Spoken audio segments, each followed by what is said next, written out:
Welcome to my channel the law bridge academy. আজকের topic হলো theft. Theft আমরা জানি সেকশন 378 ডিফাইন করা আছে আইপিসির। সো এখানে বলছে তিনটে লাইনে থেফটটাকে ডিফাইন করছে, whoever intending to take dishonestly any movable property out of the possession of any person without that person consent moves that property in order to such taking is said to commit theft. So এখানের ইনগ্রিডিয়েন্টসগুলোকে আমাদের বুঝতে হবে। First হলো whoever, it is very simple. Whoever যে কোনো কেউ intending to take ডিসঅনেস্টলি, এই ডিসঅনেস্টলি মিনিংটা আমরা ডিফাইন পাই আইপিসিতেই, যেখানে বলা হচ্ছে dishonesty means wrongful gain plus loss. Means wrongful gain হবে একদিকে, রংফুল লস হবে একদিকে। মানে ধরো আমি তোমার কোনো ওয়াচ নিয়ে নিয়েছি, তাতে আমার গেইন কী হচ্ছে ওয়াচটা, আর তোমার লস হচ্ছে ওয়াচটা। সো এখানে একটা ইন্টেনশন থাকতে হবে। Intention means we know mens rea থাকতে হবে। সেই মেন্স রিয়াটা কীরকম? ডিসঅনেস্টলি। তারপরে কি বলছে, এটা ফার্স্ট ইনগ্রিডিয়েন্টস হলো। সেকেন্ড ইনগ্রিডিয়েন্টস বলছে movable property, it's means a movable property. What is movable property আমরা এটা এক্সপ্লেনেশনে পাবো। এক্সপ্লেনেশন 1 কি, a thing so as to attach to earth not being movable property is not subject of theft. So কোনো property যতক্ষণ আর্থের মধ্যে অর্থাৎ মাটিতে attached হয়ে আছে, যেমন একটা বাড়ি, একটা গাছ, ততক্ষণ কিন্তু এটা মুভেবল প্রপার্টি নয়, তার মানে এটা থেফট হবে না। but becomes capable of being of subject of theft as soon as it is severed from earth। মানে যখনই ওটাকে মাটি থেকে তুলে নেওয়া হবে তখনই কিন্তু এটা মুভেবল প্রপার্টি হয়ে যাবে, তার মানে থেফটও হতে পারে সেটা। যেমন গাছ থেকে কেটে নেওয়া হলো, এটা একটা হয়ে গেল মুভেবল প্রপার্টি। এছাড়াও নর্মাল ধরো একটা গাড়ি, সোনা গয়না, যে কোনো জিনিস, এগুলো কিন্তু থেফটের এমনিতেই প্রপার্টি। তাছাড়াও যে জিনিসগুলো আর্থের সাথে অ্যাটাচ হচ্ছে সেগুলো কিন্তু কোনো রকমভাবেই মুভেবল প্রপার্টি হচ্ছে না। থার্ড ইনগ্রিডিয়েন্টস হলো out of the possession of any person. Three ইনগ্রিডিয়েন্টসটা কি বলছে? The possession of any person, মানে তোমার পজেশন থেকে নিতে হবে। ধরো আমি কোনো রাস্তা থেকে যদি কোনো জিনিস খুঁজে পাই, একটা সোনার গয়না, তাহলে কিন্তু ওটা থেফট হচ্ছে না, ওটা হচ্ছে মিস অ্যাপ্রোপ্রিয়েশন। এটা আমরা অন্য একটা ভিডিওতে বুঝবো। বাট এখানে কিন্তু আউট অফ পজিশন হতে হবে, মানে তোমার পজিশনে ছিল ওটা কখনো। ধরো তোমার সোনার গয়না আমি তোমার বাড়ি থেকে নিয়ে চলে এলাম, তাহলে হয়ে গেল থেফট। ঠিক আছে, তোমার একটা বই তোমার বাড়ি থেকে নিয়ে চলে এলাম, বা তোমার ব্যাগ থেকে নিয়ে নিলাম, তাহলে এটা হয়ে গেল থেফট। ঠিক আছে, এটা তোমার পজিশন থেকে নিতে হবে, মানে তুমি ওনার হও, এটা কিন্তু ম্যাটেরিয়ালস নয়, এখানে ওনারশিপটা। এখানে ইম্পর্টেন্ট হলো পজিশন কার কাছে ছিল। তারপরে ইনগ্রিডিয়েন্টস হতে হবে উইদাউট দ্যাট পার্সনস কনসেন্ট, মানে কনসেন্ট যেন না থাকে। আমি যেন তোমার থেকে বলে, বা তুমি এক্সপ্রেস বা ইমপ্লাইড, এখানে দু ধরনের কনসেন্টই হতে পারে, তুমি এক্সপ্রেসভাবে দিলে বা ইমপ্লাইডভাবে দিলে, কিন্তু এখানে কনসেন্ট যেন না থাকে। থার্ড হলো, ফিফথ হলো moves that property in order to such taking. Fifth ingredients হলো আমি প্রপার্টিকে এটাকে মুভ করেছি, মানে আমি বইটা নিয়ে নিজের বইটা জাস্ট নিয়েছি। ঠিক আছে, এখানেও একটা এক্সপ্লেনেশনে আমরা দেখব পরের লাইনগুলোতে, যেখানে কীভাবে মুভ করলেও একটা প্রপার্টি কিন্তু থেফটের সাবজেক্ট হয়ে যাচ্ছে। কীরকম? এর এক্সপ্লেনেশন 1টা তোমরা বুঝলাম। এখানে বলতে চাইছে হোয়াট ইজ মুভেবল প্রপার্টি, এখানে মুভেবল প্রপার্টি ডিফাইন করছে। আর কি করছে explanation 2, a moving effect by a same act which affect the severest may be a theft. এইখানেই বলছে মুভিং এফেক্টটা কীরকম। আমি ধরো একটা বেড়া লাগিয়েছিলাম, মানে একটা গাড়ি রেখেছিলাম, গাড়িটাকে চারিদিক দিয়ে কোনো বেড়া বা কিছু দিয়ে আমি গার্ড করে রেখে দিয়েছিলাম। যদি আমি বেড়াটাকেও সরিয়ে ফেলি তাহলেও কিন্তু এটা কিন্তু থেফটই হবে। আমি গাড়িটাকে হয়তো নাও নিয়ে গেলাম, গাড়িটা আছে, বাট আমি গাড়িটাকে চারিদিক দিয়ে যেটা দিয়ে ঢাকনা দেওয়া আছে বা বেড়া দেওয়া আছে আমি সেটাকে সরিয়ে নিলাম, তাহলেও কিন্তু থেফট হবে। এটাই বলছে মুভ করতে হবে। এক্সপ্লেনেশন 3 কি বলছে, a person is said to cause thing are moved by removing an obstacle which prevented it from moving or by separating it from any other things as well as by actual moving. Explanation 3 ওটাই বলছে যে অবস্টিকলস হতে হবে, কোনো অবস্টিকলস prevent করছে। Suppose ধরো একটা শিপকে আমি বেঁধে রেখে দিয়েছিলাম, বা একটা নৌকাকে আমি তীরে বেঁধে রেখে দিয়েছিলাম দড়ি দিয়ে, আমি যদি দড়িটাকে খুলেও দিই তাহলেও কিন্তু থেফটে হবে। আমি বোটটাকে ততক্ষণও নিয়ে যেতে পারিনি, যতক্ষণ এসে তার মালিক এসে আমাকে মানে দেখতে পেয়েছে, কিন্তু আমি যদি দড়িটাকেও খুলে দিই তাহলেও কিন্তু এটা কিন্তু থেফট হবে। তারপরে এক্সপ্লেনেশন 4 কি বলছে, person who by any means cause an animal to move is said to move that animal, and move everything which in consequence of a motion show cause is moved by the animal। কি বলছে যে animal, যে domestic animal ধরো বা তোমার কোনো পেট, তাকেও কিন্তু থেফট করা যেতে পারে। Yes, it is a movable property consider to be. কি বলছে, A person who by any means cause any animal to be moved or move anything which in consequence of motion so caused is move that animal। মানে ধরো আমি অ্যানিমেলটিকে move করালাম, আমি অ্যানিমেলটিকে তুলে নিয়ে গেলাম, তাহলেও থেফট হবে। বাট ধরো আমি একটা কুকুরকে বিস্কুট দেখিয়ে, ঠিক আছে, আমার নিচের কাছে টেনে নিয়ে এলাম, ঠিক আছে, তাহলেও কিন্তু থেফট হবে। আচ্ছা, এক্সপ্লেনেশন 5 কি বলছে? The consent mention in the definition may be express or implied. এটা আমি আগেই বললাম যে কনসেন্ট এক্সপ্রেসও হতে পারে, ইমপ্লাইডও হতে পারে, অথবা may be given either by person in person or by a person having that purpose authority either express or implied। মানে কে কনসেন্টটা দিতে পারে? ফার্স্ট যে ওনার, মানে যে যার ওনার নয়, যার কাছে পজিশন আছে, অবভিয়াসলি আমার কাছে পজিশন আছে বইটার, ঠিক আছে, আমি তোমাকে কনসেন্ট দিতে পারি, অথবা আমি যাকে অথরিটি করে রেখে দিয়েছি, ধরো আমার এজেন্ট, ঠিক আছে, এজেন্টও আমার হয়ে এক্সপ্রেস বা ইমপ্লাইডভাবে কোনো কনসেন্ট দিতে পারে। এখানে কি করতে হবে? এখানে কিন্তু আমাকে এক্সপ্রেস বা ইমপ্লাইড কনসেন্টটা দিতে হবে, ঠিক আছে, বা ইমপ্লাইড মানে হ্যাঁ আমি মাথা নাড়ালাম, হয়তো আমি মুখে বললাম না, বা আমি দেখলাম আমার সামনে দিকেও বইটা নিয়ে চলে যাচ্ছে, আমার বন্ধু বইটা নিয়ে চলে যাচ্ছে, আমি তাকে কিছু বললাম না, তাহলেও কিন্তু ইমপ্লাইড কনসেন্ট থাকে। এখানে খুব সুন্দরভাবে কিছু ইলাস্ট্রেশন দেওয়া আছে, যেখানে কিন্তু আমরা বুঝতে পারবো ইলাস্ট্রেশনগুলো দিয়ে যে প্রত্যেকটা এক্সপ্লেনেশন, প্রত্যেকটা ওয়ার্ডেরই কিছু কিছু ইলাস্ট্রেশন দেওয়া আছে আমাদের খুব ইজি করে দেওয়ার জন্য।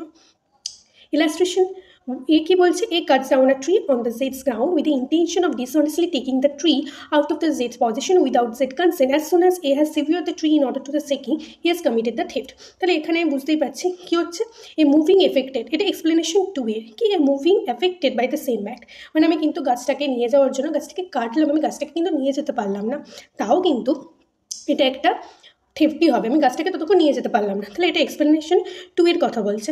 তারপর কি বলছে? He puts a bait for dogs in his pocket and thus induce Z dog to follow it. Here is intention, if is intention dishonestly to take the dog out of that Zed position without Zed's consent, he has committed the theft as soon as Zed dog has begun to follow him।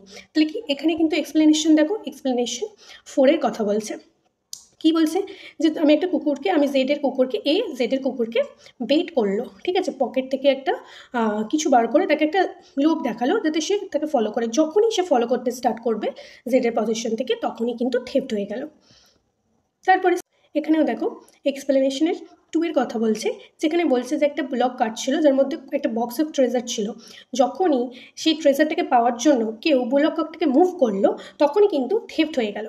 তারপরে বলছে এ being Zed's servant and entrusted by Zed's with the care of Zed's plate dishonestly runs away with the plate without Zed's consent, he has committed the theft। এখানে একটা সার্ভেন্টের কথা বলছে, এখানে কিন্তু সার্ভেন্টও theft. Servant হয়তো Z বাড়িতে ছিল না, ধরো আমি বাড়িতে ছিলাম না, আমি আমার সার্ভেন্টকে আমার ঘরের কিছু জিনিসের দায়িত্ব দিয়ে গেলাম, ধরো একটা বক্সের দায়িত্ব দিয়ে গেলাম, আর তার কাছে কিন্তু পজিশন আছে, মানে কি কাস্টাডি আছে, তাকে আমি রেখে, তার কিন্তু ওনারশিপ তো নেই এখানে, যদিও ওনারশিপের কোনো কথা হচ্ছে না, বাট এখানে পজিশনের কথা বলছে। আমি হয়তো বাড়িতে নেই, তার মানে এই নয় যে আমার বাড়িতে যে জিনিসগুলো আছে সেগুলো আমার পজিশন থেকে বাইরে বেরিয়ে গেছে।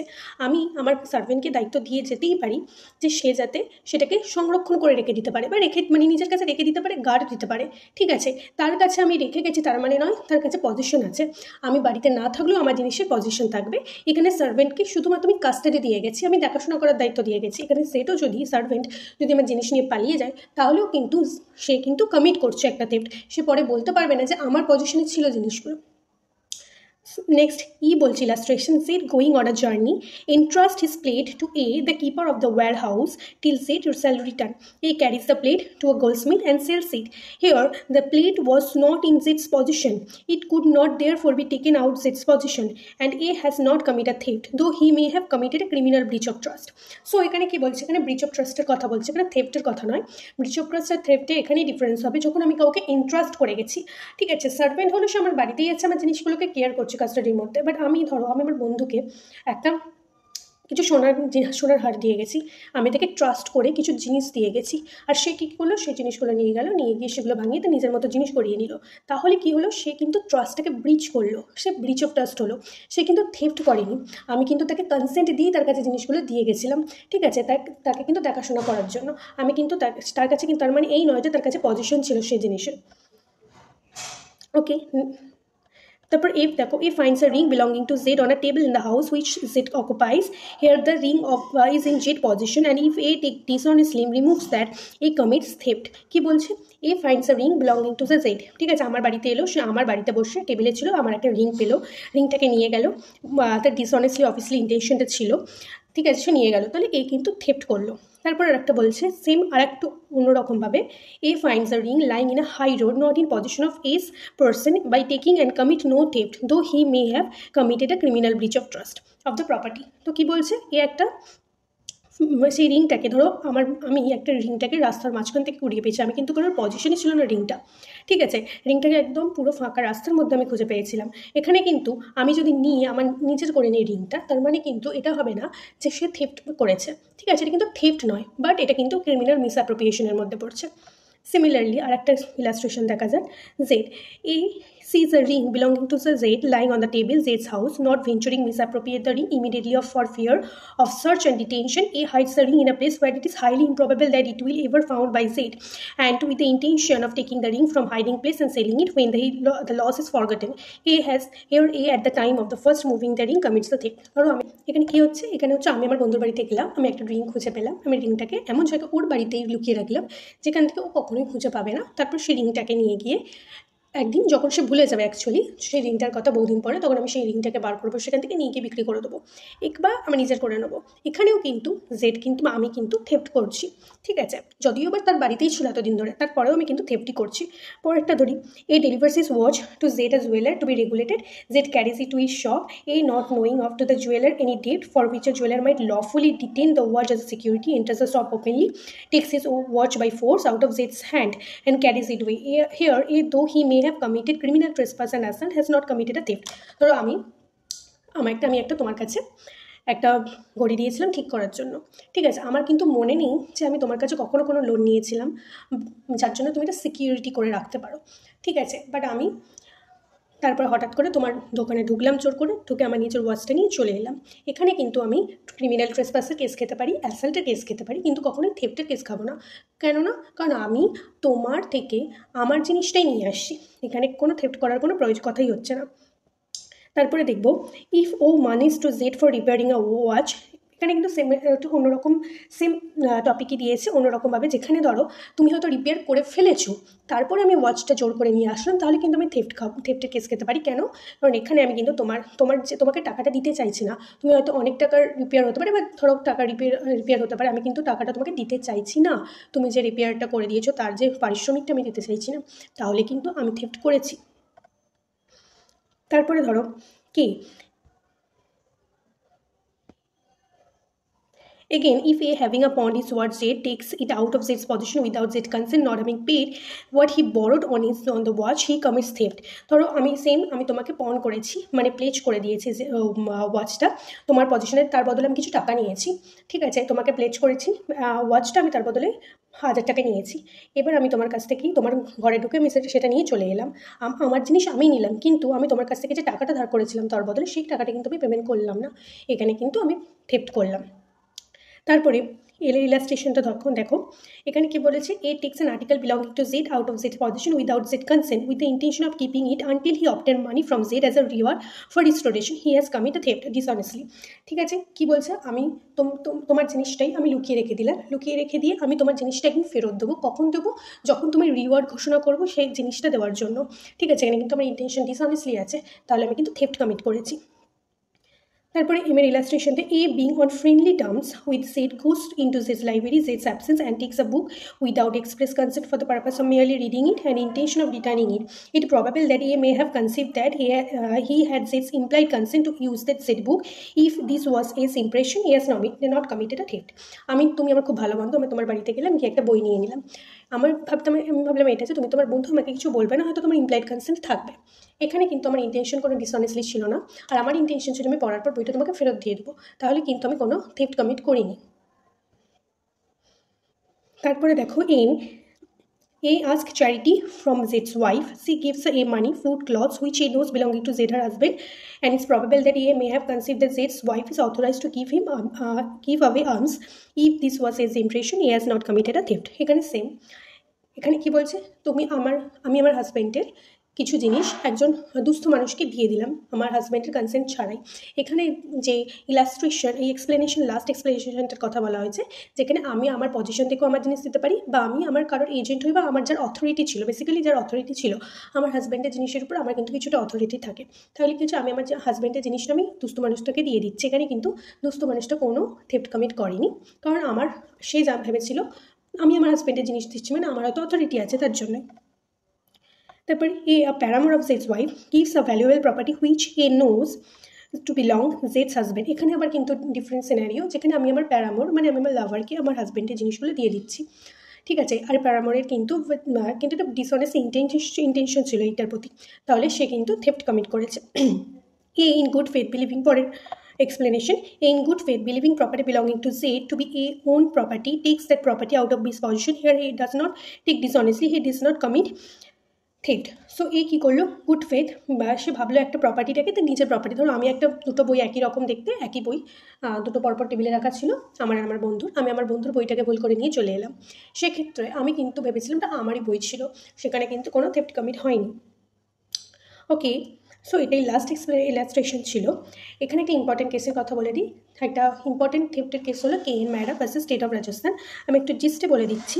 এই কেসটাই হয়েছিল কি, দুটো বন্ধু ছিল, তারা এয়ারপোর্ট অথরিটির একটা এয়ারক্রাফট যেটা হারবার T-22 নাম, সেইটাকে নিয়ে চলে গেছিলো পাকিস্তানি। কিন্তু সেখানে গিয়ে তাদের ক্লেম ছিল তারা ভুল করে নিয়ে এসছে, বাট এখানে আমরা যদি পুরো ফ্যাক্টসটা ডিটেলসে পড়ি তাহলে দেখতে পাবো যে দুটো অ্যাকিউজ, তাদের কিন্তু অথরিটি ছিল না ওই এয়ারক্রাফটটা ইউজ করার জন্য, বাট তাও তারা অন্য এটা একটা দামি এয়ারক্রাফট সেটাকে নিয়ে চলে যায় পাকিস্তানে।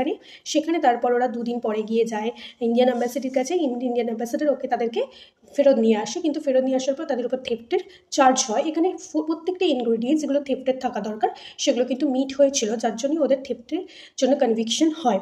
ফার্স্ট হলো ওরা ডিসঅনেস্টলি, যেটার উপর অথরিটি নেই সেইটা নিয়ে গেছিলো, ওদের ইন্টেনশন ছিল ডিসঅনেস্টলি ইন্টেনশন। তারপর ওরা ইন্ডিয়ান এয়ারফোর্স একাডেমির পজিশন থেকে নিয়ে গেছিলো, সেখানকার পজিশন থেকে নিয়ে গেছিলো। তারপর তারা নিয়ে গিয়ে তাদের একটা সেটাকে তারা কোনো রকমভাবে হয়তো তাদের ইন্টেনশন ছিল পাকিস্তানে সেল করে দেওয়ার, ঠিক আছে। তারপর ওরা প্রপার্টিটাকে মুভ করেছিল পজিশন। এখানে একটা ইম্পর্টেন্ট কেস বলি, যেটা হলো KN Mehra versus state of Rajasthan. আচ্ছা, এই সম্পর্কে এটাকে বলি, এখানে একটা ইম্পর্টেন্ট কেস আছে KN Mehra versus state of Rajasthan. এটা কিন্তু একটা থেফটের খুব ইম্পর্টেন্ট কেস। যে কেসে হয় কি, দুটো অ্যাকিউজ ছিল মেহরা অ্যান্ড ফিলিপস, তারা ইন্ডিয়ান এয়ারফোর্স একাডেমিতে দুটো ক্যাডেটস ছিল। তারা কি করে, একটা এয়ারক্রাফট হারবার T-22 সেটাকে নিয়ে চলে যায় পাকিস্তানে। তারপর তারা পরে আবার ইন্ডিয়ান অ্যাম্বাসেডারের কাছে যায়, গিয়ে তারা বলে যে তারা ভুল করে পথ হারিয়ে এখানে চলে এসেছে। তারপর তাদের ইন্ডিয়াটা ফেরত পাঠানো হয়, কিন্তু তারা থেফটের জন্য অ্যাকিউজড হয়। এখানে তারা থেফটের কনভিকশনও পেয়েছিল, কারণ প্রত্যেকটা ইনগ্রিডিয়েন্টস যেগুলো থেফটের থাকা দরকার সেগুলো কিন্তু মিট হচ্ছিল। কি ফার্স্ট ওটা ডিসঅনেস্টলি, ওটার অথরাইজ ছিল না ওই এয়ারক্রাফটটা ইউজ করার, তাদের কিন্তু অথরিটি ছিল না, তারপরেও সেটা চালায়। ফার্স্ট ইনগ্রিডিয়েন্টস, সেকেন্ড ইনগ্রিডিয়েন্টস, তারা মুভ করে প্রপার্টিকে, তারপর তারা ইন্ডিয়ান এয়ারফোর্স একাডেমি পজিশন থেকে নিয়ে যায়, ঠিক আছে। যেগুলো প্রত্যেকটা থেফটের ইনগ্রিডিয়েন্টসগুলোই মিট করছিল, যার জন্য কিন্তু তারা, আর উইদাউট কনসেন্ট ছিল অবভিয়াসলি, তো তারা কিন্তু থেফটের জন্য কনভিকশন পায়। So that's all for my video. Do like, subscribe and share. See you for the next video.